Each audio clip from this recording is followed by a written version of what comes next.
aos colegas que fizeram perguntas específicas, né, elas estão aí no chat, todos aqui que participaram do painel estão também acompanhando e lendo as perguntas, mas para a gente trabalhar agora com a pergunta do Alan e do Renan, eu vou pedir o Silvan se consegue localizar aí para colocar na tela, e no sentido de que a gente apresenta as duas perguntas e naquela combinado que a gente fez de 3 minutos, vocês passam, dão uma passada, porque não vai dar tempo mesmo de elaborar, pela pergunta aí e já fazem aí suas considerações finais.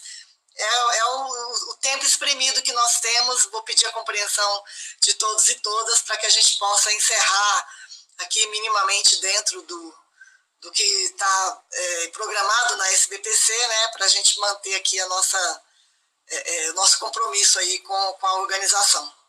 Tudo bem? Então aí tem a pergunta do Alan, em que medida podemos afirmar que a não ou legitimidade da educação física no âmbito escolar contribuiu para o atual quadro que estamos enfrentando?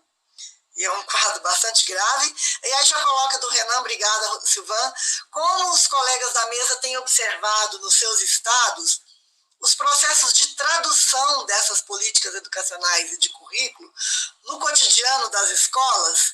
Eu acho que ele colocou também, Silvão, um complemento aí.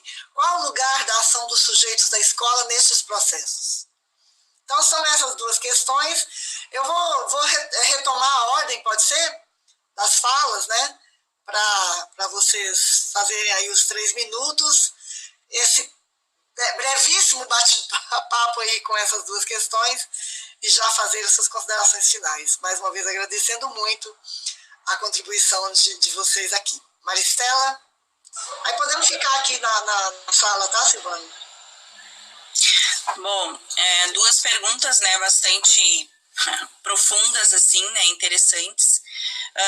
Eu quero dizer, assim, que a educação física, né, ela sempre esteve em movimento a partir de diferentes determinantes, e assim como ela também contribuiu, né, para a totalidade da realidade que a gente vive, né? Então, a educação física, quando ela, como eu coloquei, né, quando ela teve um momento muito efervescente, né, dos anos 80, 90, ela fez grandes contribuições, né, tanto para a educação como um todo, quanto para a sociedade, para a emancipação, para o tornar-se humano mais emancipado. Eu acho que o Marcílio foi muito feliz em colocar ali toda a história ali de currículo de Pernambuco, que mostra, né, o quanto a gente avançou em determinados momentos da nossa história.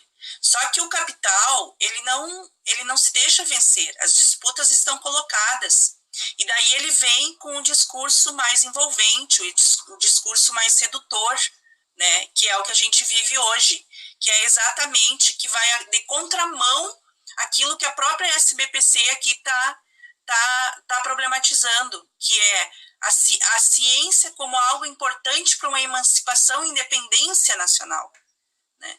E daí a gente vai lá com as nossas práticas corporais, né, e faz e transforma, né, materializa, né, na nossa prática os discursos que são os discursos que a gente sabe que é o capital se reestruturando, né, gente, que é o discurso do empreendedorismo, da liberdade, da autonomia, da youtuberização, né, como eu vi que alguém colocou ali no chat que achou importante, que nada mais é que uma inovação ser youtuber, né, nada mais é que uma inovação ser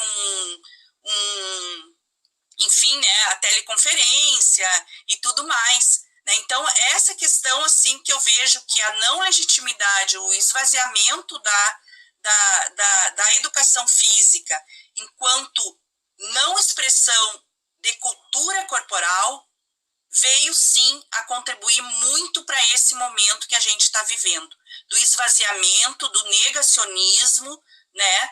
E esse momento tão feio que a humanidade está vivendo, né? E a questão aí que o Renan coloca, a gente tenta ao máximo aqui acompanhar, né, fizemos isso através do PIBID, através do Residência Pedagógica. Infelizmente, esses últimos 2 anos aí foram, né, online, né, todo esse acompanhamento, mas a gente sempre, a partir de alguns grupos, e principalmente a partir do grupo que eu trabalho, que é a LEDEF, a gente tenta sempre trazer aí os determinantes mais clássicos da educação física, enquanto cultura corporal, dimensão da cultura corporal, sem perder a atualidade das coisas, né? Sem fazer com que exista aí essa relação entre a particularidade, o singular, o particular e o universal.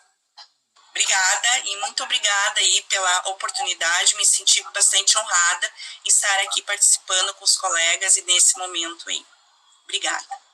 Obrigada, Maristela, bem dentro do tempo. Agora, na sequência, a Denise, né? Sim, eu concordo com o que a Maristela falou, né, a respeito dessa questão que a gente tem vivido na educação física, mas eu acho que a gente pode pensar um pouco que tudo isso são processos de significação. A legitimação, a não legitimação, e isso também vem de formas como você enxerga a educação física, né? Como que a escola, o espaço, as políticas públicas. Então, são processos de significação, processos discursivos, e que eu acho que eu também trabalho do ensino privado, né, na educação física no ensino privado, que a gente ainda tem uma crítica muito maior do que as universidades públicas, né, e fazer com que esse processo de significação, da importância, da legitimidade da educação física se estabeleça como um processo de diálogo, né, muito necessário. Então, existem, como o professor Carlos falou, existem excelentes professores trabalhando com uma forma maravilhosa na escola, né? Melhores professores com ótimas práticas a partir do meu olhar, que a partir do outro olhar não vai ser. Então, aí entra esses processos de significação. E em relação à outra pergunta, que eu tinha até anotado aqui, Renan, né, porque eu guardei, que ele tocou num ponto, era uma pergunta também, na medida em que a gente só para a gente perceber assim, que ainda brinquei com a colega no chat, desse, eu estou sendo fora da caixinha, né? Todo mundo vem com um discurso crítico e eu venho com um discurso pós-crítico, né? O pós-crítico não nega o crítico. O pós-crítico, ele surge a partir do crítico, né, apontando outras possibilidades de reflexão desse crítico. E o pós-estruturalismo também. Então, quando a gente pensa nisso e trabalha com a teoria do discurso do Ernesto Laclau, a gente percebe pensar o currículo como uma prática discursiva, uma prática de significação, não é separar um documento de uma prática, uma política educacional do que o professor está fazendo ali na hora ou do PPP da escola. Isso tudo a gente entende como práticas curriculares, né? Então a gente não vê, o documento é assim e na escola, como é que fica a escola agora? Não, o que o professor está fazendo ali está produzindo currículo também, né? Ele pode estar em consonância, a gente nunca vai estar em consonância 100% de um documento, mesmo porque a gente vê nele, nos processos de tradução, como o Galdino falou, se a gente for usar o Derrida, todo tempo é um processo de tradução, né, de reinterpretações, então a gente vai lendo de diferentes formas. Então, eu entendo, né, na minha concepção, na perspectiva pós-estruturalista, que não há essa separação entre o documento prescrito, o documento que chega na escola, igual o sacristão gosta de dividir, né, a gente não trabalha nessa perspectiva. E aí, a gente entende isso como um processo maior. Então, só finalizando, gostaria, né, de agradecer, foi muito enriquecedor aprender com vocês e fiquei feliz aí que o povo quer o livro. Espero que gostem quando recebê-lo. Estão esperando aí o sorteio, certamente. Obrigada, professora Denise. Renato, passo para você. Deixa eu ativar o som. Certo? Então, eu vou entender esse movimento da educação física escolar pensando pela história, só que considerando a ideia da contradição, que vai se fazer muito presente dentro da ideia da necessidade e da legitimidade. O que eu estou querendo dizer? É necessário para a formação humana a educação física e o conjunto das suas práticas, de uma perspectiva que ela é progressista, ao mesmo tempo que é necessário para a formação desse trabalhador. Então, a gente tem duas necessidades opostas que nesse campo, elas acabam que se complementam e elas se contradizem ao mesmo tempo. Daí, né, a gente entra isso pelo movimento da dialética. E, ao mesmo tempo, isso deixa de ser uma necessidade quando esse mesmo mercado que vai determinar as práticas da educação física nesse contexto escolar percebe que existem outras necessidades que são consideradas mais importantes para esse momento da formação desse trabalhador. E o corpo ele vai ficando em seu segundo plano enquanto uma educação. E, ao mesmo tempo, né, numa perspectiva crítica, a gente rejeita também essa forma de educação do corpo que é necessária, que é moldada pelas reformas e por esses documentos todos que estão sendo cunhados como reformulações desse novo tempo. E daí a gente entra também na questão da legitimidade, que também, ao mesmo tempo que ele promulga todas essas mudanças, ele vai contradizendo-se quando ele passa a retirar da escola, do ensino médio, por exemplo, a educação física desse lugar do currículo, de uma formação básica, e deixa-o a esse lugar de estudos e de práticas, né? Então a gente vê na contradição disso todas essas questões. Pensando na aplicabilidade disso aqui para Goiás, tanto para educação infantil, quanto para o ensino fundamental e para o ensino médio, o que eu percebo é que os professores da rede de ensino ainda, eles não têm uma clareza da NCC em si, desses documentos e de como isso vai se desdobrar na escola, principalmente hoje, né, que a gente tem a adoção de livros didáticos e que vão ressignificar toda essa escrita e de todo esse material que tem sido desenvolvido, a grosso modo, para se propiciar essas práticas. E daí a gente percebe que não há uma clareza e, ao mesmo tempo, eles buscam uma praticidade nesse lugar de uma receita pronta, de como eles pegam tudo isso e eles aplicam dentro dessa dimensão toda da organização do trabalho e pedagógico que eles se situam, né? Então a gente vê um movimento de tensão, de contradição, de consenso e de conflito nesse lugar da necessidade e da legitimidade. E para encerrar, eu também gostaria muito de agradecer a minha participação aqui e estar hoje nessa tarde com todos e todas vocês. Obrigada, professor Renato. Marcílio. Bem, eu vou tentar fazer uma reflexão genérica a partir das duas contribuições selecionadas. Quero sugerir a todas as pessoas que acompanhem que podem fazer o contato conosco através do e-mail do Lattes, né, para fazer as perguntas individuais. Sugiro até acessar nossas produções, algumas publicações, responde algumas questões que estão postas aqui, que a gente teve a possibilidade de pensar e pesquisar antes, né? A que foi colocada aqui em relação ao processo de legitimidade e como se traduz toda essa questão da política curricular e reforma no cotidiano da ação dos professores, eu diria que nesse atual momento a gente precisa reconhecer um movimento dialético entre aproximações e distanciamentos, né? Nós estamos aqui com alguns distanciamentos, porque fizemos fala com proposições diferentes, fundamentações e concepções teóricas e metodológicas diferentes, mas com interfaces com a rede pública, né? Eu acho que a gente tem que focalizar qual é o elemento que nos aproxima e não o elemento que nos distancia, né? Porque estamos numa luta junto contra um outro projeto. Eu penso que a legitimidade ela não se constitui por si só numa luta interna da área. A legitimidade, tem um texto que eu discuti, ela se dá num processo de legitimação, que nós, como professores, construímos a legitimação da educação física num processo contraditório nas aulas junto com os alunos. A gente não se legitima, os alunos não nos legitimam, a escola não nos legitima, mas todos nós vamos brigar por uma legitimação continuamente. E é isso que a gente precisa reconhecer, né? Tomar consciência dessa nossa condição, nossa condição de classe social enquanto sujeitos históricos, nossa condição enquanto classe social enquanto sujeitos profissionais. A educação física também constitui um amparo social. E ela precisa de quê na atualidade? Que aproximações nós precisamos fortalecer? Por exemplo, cabe ainda a gente dar aula de tiro ao alvo baseado em métodos ginásticos? Não cabe mais. Não é uma posição crítica ou conservadora, é uma posição humana. Então a gente precisa ter clareza disso e construir cada vez mais isso. Eu acho que as dimensões dessa luta se dá através de projetos e movimentos coletivos.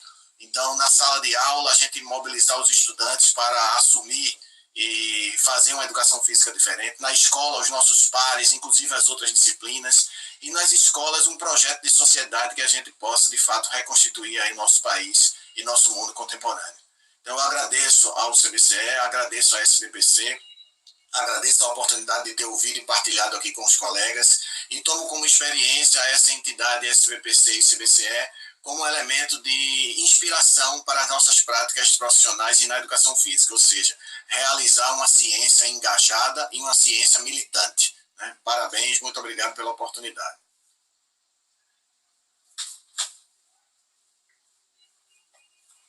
Aí, agora eu consegui abrir. Obrigada. O professor Carlos caiu?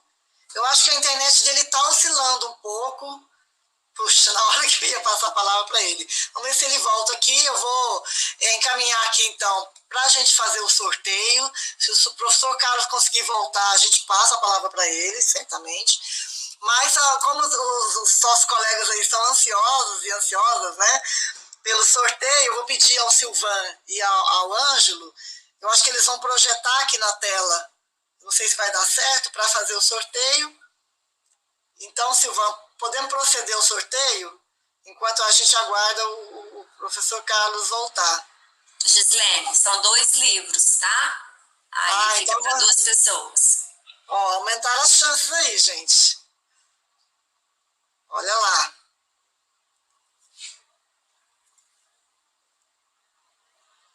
Vamos ver quem vai ser agraciado aí com essa publicação.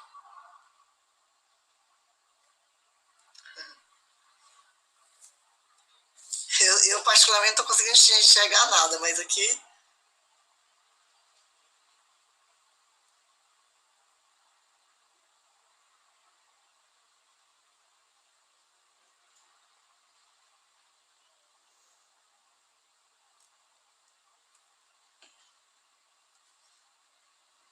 Como que é o andamento aí, Silvan? A gente não está conseguindo...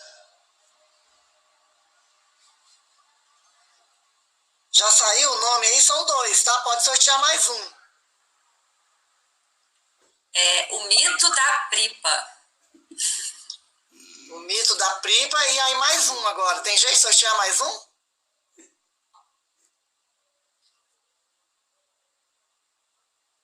Evelyn Dias. Agora eu consegui ler. Evelyn Dias. Então, eu vou pedir que coloquem o seu endereço, porque a professora Denise vai enviar o livro pelo correio, certo, professora Denise? É isso, né? Amanhã já vai estar no correio. Muito bem, eu já tenho garantido o meu aqui, então... Muito obrigada, pessoal. Eu queria só fazer um brevíssimo comentário, peço a paciência de vocês. Acho que muito importante a gente...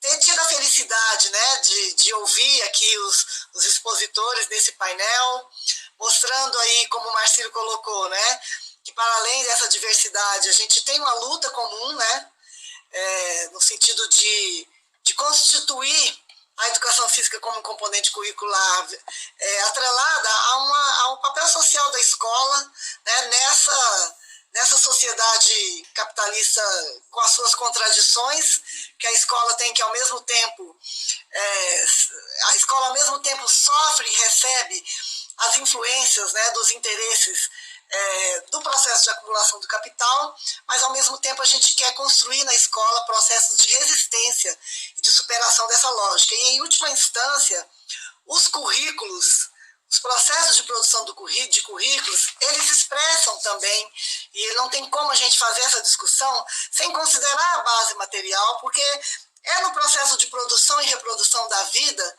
que se definem, né, os rumos, né, da sociedade. E aí não tem como a gente não fazer essa discussão sem considerar que na sociedade capitalista, o momento atual, né, nessa fase de expansão do capitalismo, de reestruturação para a manutenção, né, do processo de acumulação, o currículo tem sido uma ferramenta de conservação, mais do que de transformação. Então, cabe a nós, né, trabalharmos com essa perspectiva de resistência, né, sem desconsiderar os impactos daquilo que a gente faz ou deixa de fazer na escola, na universidade, né, quanto à possibilidade de enfrentamento ou de manutenção dessa ordem social dominante, né? Então, quero mais uma vez agradecer muito, foi Falo de Recife, Pernambuco, na minha audiodescrição, sou homem, de cabelo curto, castanho escuro, estou numa sala com fundo branco, usando uma camisa branca, né, com gola azul. Sou professor da Escola de Educação Física da Universidade Estadual de Pernambuco e atuei e estudo em teorias, políticas e práticas curriculares. E como os que me antecederam fizeram uma reflexão sobre as políticas educacionais, as últimas reformas, em especial a BNCC, eu participei junto com outros professores da educação básica e do ensino superior como consultor da BNCC na primeira e segunda versão. Na terceira ou na quarta, como chamou a atenção a professora Danise, os consultores foram destituídos pelo governo Michel Temer e a gente não participou mais da elaboração do documento. Tenho participado de outras consultorias curriculares municipais e estaduais e pela minha experiência junto com um grupo que eu participo, que é o Etnos, Grupo de Estudos Etnográficos em Educação Física e Esporte, a gente tem participado especialmente há algum tempo com uma aproximação na construção de documentos curriculares e de políticas de formação junto ao governo do estado de Pernambuco. Minha intenção, então, é fazer uma reflexão sobre esse cenário pernambucano, tentando apresentar elementos da prática local, para que a gente possa refletir todas essas dimensões que estão postas aí no cenário brasileiro, onde cada vez mais se atualiza a necessidade da gente tomar como princípio de luta popular a nossa consciência de classe e não deixar o Brasil se estabilizar diante da sua condição de Estado democrático de direito. Então, nessa intenção, eu apresento desde já que de 1989, quando surge um primeiro documento curricular, na rede estadual de Pernambuco, até 2022 e que se projeta até 2025, a educação física ela apresenta uma perenidade nos seus fundamentos, na sua concepção. Ela se aproxima de uma perspectiva denominada no nosso campo de educação física crítica superadora, mas vai apresentar um hiato aí por volta de 2019, quando houve uma elaboração que alterou um pouco a sua fundamentação, ainda que mantivesse alguns princípios, mas focando o objeto denominando cultura corporal do movimento. Eu vou esclarecer mais à frente para que a gente entenda um pouco esse percurso de como as reformas curriculares se desdobram e particularmente no estado de Pernambuco. Então, ao longo do tempo, houve a produção de 7 documentos curriculares. Eu vou tentar focar nesse momento, nesse curto tempo de exposição quase que informativa mesmo, o contexto político, governamental do momento, para a gente entender de onde vêm as diretrizes dos princípios epistemológicos, filosóficos e governamentais, como foi acontecendo a produção do documento curricular e como isso se dava na construção coletiva junto aos professores, e destacar um ou outro ponto desse documento que não dá para a gente analisar no presente momento. Entretanto, eu digo desde já que os documentos mais recentes, especialmente desde 2006, estão disponíveis na página da Secretaria de Educação do Estado de Pernambuco. Eu sou professor da Universidade Estadual, não sou professor da rede, mas já fui professor da rede estadual de Pernambuco. Bem, o primeiro documento surge em 90, com uma configuração política entre PSB e PMDB. Havia naquele momento uma disputa por estado de governo progressista, né, e a educação assumia uma perspectiva mais, se apontava, se autodenominava inovadora naquele momento, né. No campo da educação física, nós tivemos a coordenação específica para o documento Contribuição ao Debate do Currículo em Educação Física, da professora Michele Ortega Escobar, a qual eu rendo minhas homenagens em memória, porque nos deixou há um tempo atrás, né. Nessa proposta, um elemento central que pode ser destacado nessa construção é a implantação, a apresentação dos ciclos de escolarização de conteúdos da cultura corporal. Ainda que a teoria dos ciclos tenha sido apresentada em outros momentos, né, até desde a década de 30, implantada em outros momentos em algumas redes, foi em Pernambuco, né, que a educação física trouxe essa perspectiva para dentro de uma proposta curricular. Então, os ciclos de escolarização aqui não têm relação com o ciclo de alfabetização básica, nem com os ciclos enquanto etapa do sistema educacional brasileiro que prevê as progressões automáticas e continuadas, e sim um ciclo de organização do pensamento fundamentada na perspectiva da psicologia soviética, particularmente quando se aporta aos estudos de Vygotsky, né? Aqui a gente percebe a fundamentação e como se organiza esse documento, apontando os temas da cultura corporal na organização dos ciclos, né? Entretanto, o tema esporte termina aparecendo ainda nesse momento como modalidades de ensino. Já em 92, a configuração política é outra, né? Você tem um governo constituído pelo PRN e PFL, né? Um governo declaradamente conservador, né? E vinculado a perspectivas liberais. Então, a proposta curricular, ela se denomina Coleção Carlos Maciel, foi coordenada por uma equipe técnica de profissionais da área da educação física e da educação no sentido geral. E o que aconteceu nesse documento é que houve uma simplificação dos conteúdos da cultura corporal, onde fica evidente, né, uma incipiência conceitual e também metodológica do documento para dar aporte à prática pedagógica dos professores de educação física. Já em 1998, numa outra configuração, né, o governo de Miguel Arraes volta à condução do estado de Pernambuco, agora com uma configuração vinculada apenas ao PSB, também se reapresentando naquele momento com uma perspectiva progressista. Professor Marcelo Tavares, professora Ana Rita Lorenzini conduziram o processo de construção curricular junto com um coletivo de professores. Eu posso me enganar, eu esqueci de vários, mas eu lembro de professores da rede que constituíram a equipe para produzir esse documento. Essa coleção se configurou como coleção Professor Paulo Freire, e eu destaco dentro dessa produção curricular o diálogo com os ciclos vindos já desde a proposta anterior, mas fazendo uma interseção com a outra teoria pedagógica denominada Teoria das Situações Didáticas, onde destacava os campos conceituais a partir do diálogo com os parâmetros curriculares nacionais que naquele momento se apresentava para o cenário brasileiro. Aqui mostra como é que se organizavam as proposições curriculares para o ensino, delimitando conteúdos, situações didáticas, indicadores de desempenho e critérios de avaliação para que os professores tomarem como referência e organizassem as suas propostas curriculares, especificamente no projeto político-pedagógico da escola ou propriamente seu planejamento de ensino.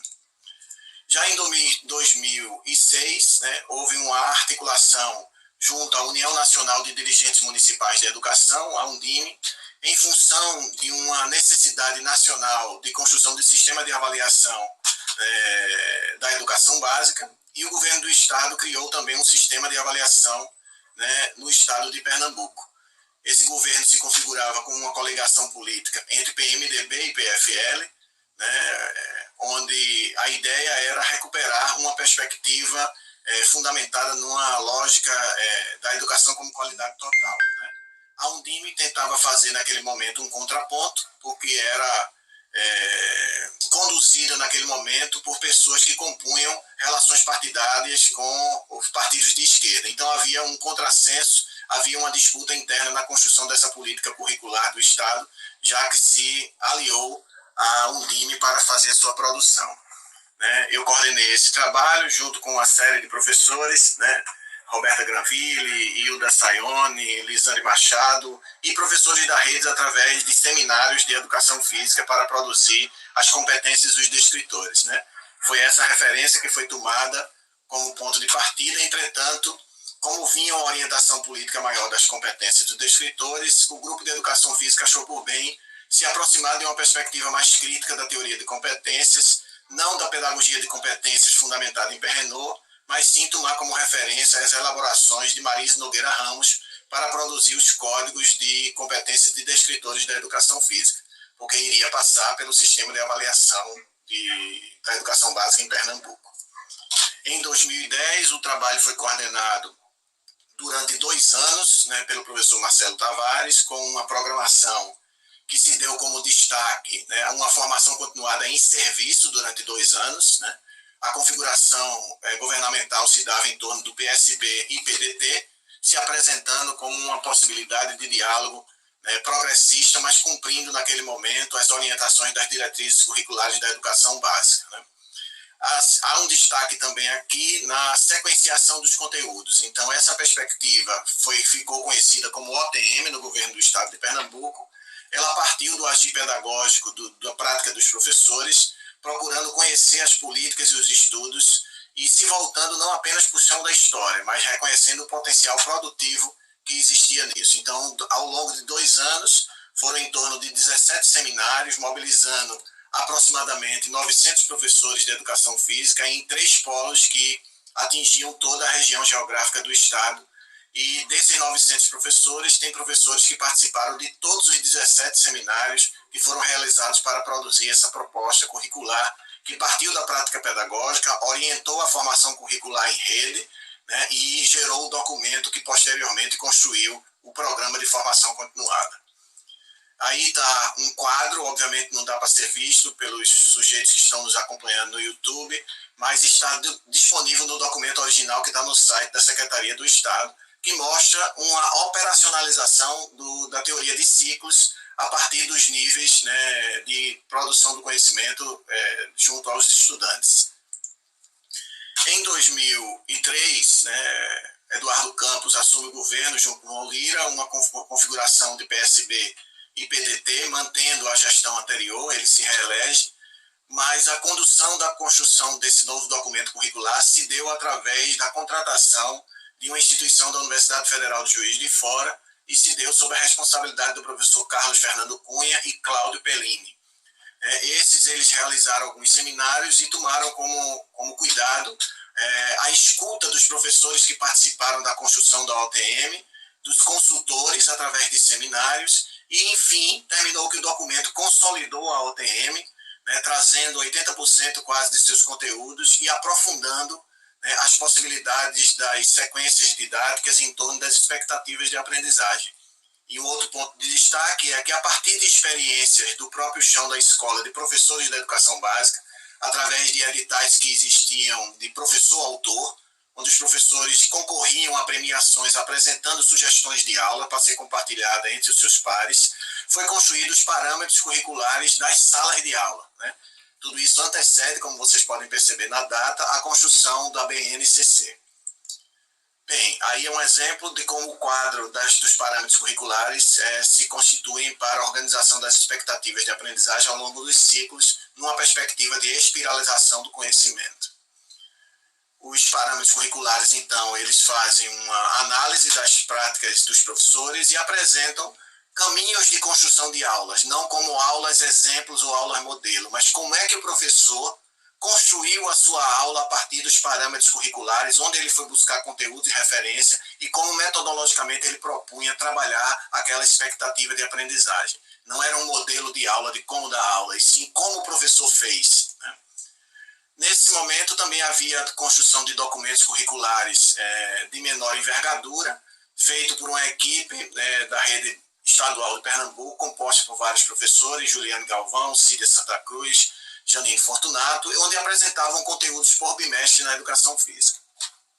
Recentemente, em 2019, o governo foi assumido pelo PSB em coligação partidária com o PCdoB, Paulo Câmara e Luciana Santos, e foi retomada a possibilidade de reconstituir uma lógica progressista para a indicação das políticas educacionais no Estado. Houve a configuração de equipes de coordenação do trabalho, e esse trabalho foi feito junto a professores das gerências educacionais de 2 maneiras. no ensino fundamental, coordenado pelo professor Júlio Rodrigues e Marcel Ferreira, e no ensino médio, coordenado pela professora Juliane Galvão, junto com uma equipe e mobilizando vários professores da rede. É nesse momento que há o que a gente chamou de uma descontinuidade da explicitação do vínculo da crítica superadora, mas se a gente analisar o conteúdo dos documentos, vários princípios da perspectiva da cultura corporal está presente, fazendo alterações principalmente em torno do objeto do conhecimento, deixando a cultura corporal para adotar o termo cultura corporal de movimento. Nesse momento, há um desdobramento em função das orientações da BNCC, né, e vários documentos curriculares são construídos, principalmente chegando até recentemente aos itinerários formativos já citados aí pelo professor Renato. Vale destacar que a Base Nacional Comum Curricular ela teve fases, como apresentou a professora Denise, versões, e que as correlações políticas delimitaram elementos para a construção de sua teoria pedagógica, dos seus princípios e dos seus conteúdos, diferenciando desde a primeira versão, que aconteceu num determinado governo, e posteriormente com a caída da presidenta Dilma, numa versão final onde o CNE aprovou, tendo destituído vários consultores e conselheiros naquele momento. Bem, esses são alguns documentos que eu não vou tecer detalhes, né, para não entrar num tempo do outro colega, mas que há um desdobramento de detalhamentos para a organização curricular por bimestre, orientações metodológicas, uma reestruturação e reorganização dos conteúdos para o ensino fundamental e o ensino médio, e agora 2002 também tem novas referências que foram produzidas, trazendo um quadro sistematizado de distribuição de conteúdos ao longo do tempo de escolarização. Isso é só uma demonstração para a gente perceber como é que uma política curricular ela vai se desdobrando ao longo do tempo e se expressa. E os itinerários formativos, a gente percebe que há uma desconfiguração do papel clássico da função social da escola, deixando os currículos que seriam importantes para os alunos na sua formação humana, espaços cada vez maiores, chegando, por exemplo, no terceiro ano, a 60% da carga horária dos alunos, onde eles precisariam estar consolidando suas aprendizagens. Eu encerro afirmando que, de fato, de 2089 a 2022 há uma perenidade da perspectiva crítica superadora no Estado, mas há uma variação do objeto, mais ou menos em 2019, no ensino fundamental, em função da influência, né, da BNCC. Há também a diversidade de documentos que orientam a prática pedagógica do professor e há uma variação entre as elaborações participativas ou mais participativas nas construções do documento. O que é importante a gente perceber nesse debate é que essa relação de continuidade e ruptura, ela nos gera as possibilidades de agir diante das contradições e complementariedades das teorias pedagógicas. O que é importante é a gente desdobrar políticas educacionais, em especial de formação de professores, e que cheguem até o chão da escola e não se torne somente uma configuração, né, no papel, na letra, né, num documento estático para orientar a prática. E sim, o professor tem a autonomia de fazer sua produção no campo, né, a partir de uma determinada concepção de homem, sociedade, né, de mulher, né, de valores humanos. E nesse atual momento, né, eu reivindico a nossa possibilidade de construir isso em torno da reconstrução de um Estado democrático do direito, para não darmos brecha para as ocupações inumanas, né, e conservadoras que aparecem nesse atual contexto. Obrigado por esse momento e um grande abraço.